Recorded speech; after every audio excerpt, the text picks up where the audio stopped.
بسم الله الرحمن الرحیم.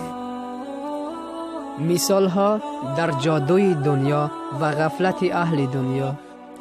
مثال جادوی اولین دنیا این است که خود را به تو می نماید همچنانه که تو گمان می کنی آن ایستاده است و با تو قرار گرفته است، لیکن وی جنبیده ایستاده است و از تو گریزان است. آهسته آهسته ذره ذره حرکت می کند و معلوم است که عمر همچنین بر دوام می رود و هر لحظه کمتر می شود و آن دنیا است که از تو می گریزد و تو را وداع می کند و تو بی خبر می مانی. عیسی علیه السلام دنیا را در صورت پیرزن دیده گفت چند شوهر کرده ای؟ گفت بسیاری، آنها در عدد نآیند.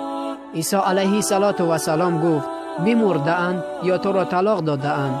گفت نه، همه اش را بکشتم.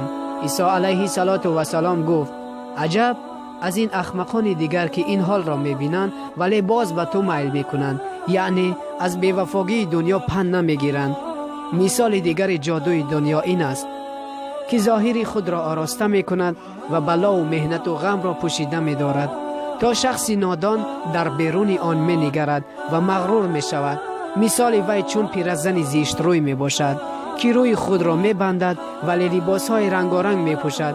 کسی از دور بیند عاشق او می شود ولی چون چادر از روی بردارد از تماشایش پشیمان می شود. قصه از داستان محمد غزالی. السلام علیکم و رحمت الله و برکاته.